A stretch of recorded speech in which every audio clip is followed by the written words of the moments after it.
ഞാൻ എഴുന്നേറ്റ് വന്നതിൻ്റെ കോലം കണ്ടായിരുന്നു ഞെട്ടരുത്. അയ്യോ, പല്ല് തേക്കട്ടെ കേട്ടോ. എഴുന്നേറ്റ് വന്ന് നേരെ തന്നെ പല്ല് തേക്കാനായിട്ട് പോകുന്നുണ്ട് കേട്ടോ. പല്ലൊക്കെ തേച്ച് കഴിഞ്ഞിട്ടാണ് ഞാൻ ചില സമയത്തൊക്കെ ഞാൻ ചായയൊക്കെ പല്ലൊക്കെ തേക്കാതെ ഇടും, അല്ലെങ്കിൽ ഞാൻ പല്ലൊക്കെ തേച്ച് കഴിഞ്ഞിട്ടാണ് കേട്ടോ ഞാൻ പോയി അടുക്കളയിലെല്ലാം ചെയ്യാറുള്ളൂ, പാചകമൊക്കെ ചെയ്യാറുള്ളൂ. അപ്പോൾ പല്ല് തേപ്പൊക്കെ കഴിഞ്ഞ് ചായ ഇട്ട് കുടിക്കുന്നുണ്ട്. ഫസ്റ്റിൽ തന്നെ ഞാൻ ചായ ഇടും കേട്ടോ. രാവിലെ നല്ല മഴയാണ് കേട്ടോ. നല്ല മഴയില്ല, ചെറിയൊരു മഴയേ ഉള്ളൂ.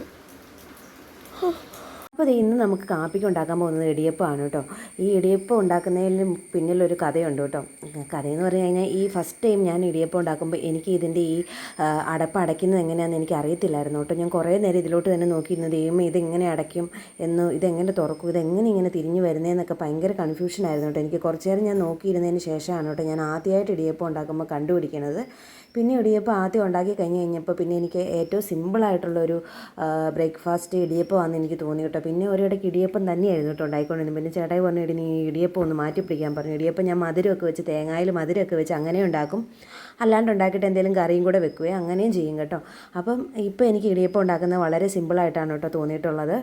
കാരണം ഇതിന് വേറെ പ്രത്യേകിച്ച് പണിയൊന്നുമില്ല. ഇതിങ്ങനെ ആക്കി കഴിഞ്ഞ് കഴിഞ്ഞാൽ പിന്നെ അത് കാപ്പി റെഡിയായി. അപ്പോൾ ഏറ്റവും സിമ്പിളായിട്ട് ഉണ്ടാക്കാൻ പറ്റുന്നതായിട്ട് എനിക്ക് തോന്നിയിട്ടുള്ളത് ഒരു ഇടിയപ്പമാണ്. അപ്പമൊക്കെ ആണെങ്കിലും നമ്മൾ ഉണ്ടാക്കിക്കൊണ്ടിരിക്കണ്ടേ. അപ്പോൾ ഇടിയപ്പമൊക്കെ ഞാൻ തീയിൽ വെക്കാൻ വേണ്ടിയിട്ട് പോകുന്നുണ്ട് കേട്ടോ. അപ്പോൾ ഇപ്പുറത്ത് നമ്മുടെ ചട്ടിയിൽ വെച്ചേക്കുന്ന കിഴങ്ങേറിയാണ് കേട്ടോ ഇന്ന് നമുക്ക് ഇടിയപ്പത്തിന്. ഇനി ഇടിയപ്പം ഉണ്ടാക്കുമ്പോൾ പ്രത്യേകം ശ്രദ്ധിക്കേണ്ട ഒരു കാര്യമുണ്ട്.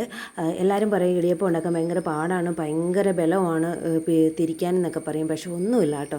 അത് കുഴക്കേണ്ട കറക്റ്റ് ഒരു പാകത്തിന് കുഴച്ച് കഴിഞ്ഞിട്ടുണ്ടെങ്കിൽ ഏറ്റവും സിമ്പിളായിട്ടുള്ളൊരു പലഹാരം ഉണ്ടാക്കാൻ പറ്റുന്ന ഒരു കാര്യമാണ് കേട്ടോ ഇടിയപ്പം. പക്ഷെ വെള്ളം കൂടി പോകാൻ പാടില്ല, ഒരിക്കലും വെള്ളം കുറഞ്ഞു പോകാനും പാടില്ല. വെള്ളം കുറഞ്ഞു പോകുമ്പോഴാണ് നമുക്ക് ഭയങ്കര കട്ടിയിലിരിക്കുന്നത്. വെള്ളം കറക്റ്റ് പാകത്തിനെ വെക്കുന്നെങ്കിൽ നമുക്ക് നല്ല പാകത്തിന് തന്നെ അത് തിരിച്ചെടുക്കാൻ പറ്റും കേട്ടോ. പിന്നെ അതുപോലെ തന്നെ രാവിലെ ഇടിയപ്പം ഉണ്ടാക്കി വെച്ചിട്ട് വൈകുന്നേരം ആകുമ്പോഴത്തേനും കല്ല് പോലെ ഇരിക്കുന്നുണ്ട് കേട്ടോ. അതെന്നാന്ന് വെച്ചാൽ ഈ വെള്ളം കുറഞ്ഞു പോകുന്നതാണ് കേട്ടോ കാരണം. അപ്പോൾ നമ്മൾ കുഴയ്ക്കാൻ നേരത്ത് തന്നെ ആയാലും ഉപ്പൊക്കെ ഒഴിച്ച് ചൂടുവെള്ളത്തിലാണല്ലോ കുഴയ്ക്കുന്നത്, ആ കൂടെ ഇച്ചിരി വെളിച്ചെണ്ണയും കൂടെ ഒഴിച്ച് കൊടുത്തു കഴിഞ്ഞാൽ നല്ല സോഫ്റ്റായിട്ട് നല്ല ഇതായിട്ടിരിക്കും കേട്ടോ. പിന്നെ ഞാൻ കിഴങ്ങൊക്കെ ഒന്ന് ഉടച്ച് കൊടുക്കുന്നുണ്ട്.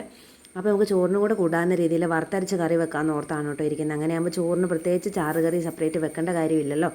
ചെയ്യാനുള്ളൊരു മനസ്സും എന്നാ പറയുക, ഇഷ്ടത്തോടെ ചെയ്ത് കഴിഞ്ഞിട്ടുണ്ടെങ്കിൽ ഏറ്റവും നല്ലൊരു ജോലി എന്ന് പറയുന്നത് അടുക്കള ജോലിയാണ് കേട്ടോ. അപ്പോൾ ഞാൻ തേങ്ങയൊക്കെ വറുത്ത് വെച്ചിട്ടുണ്ടേ.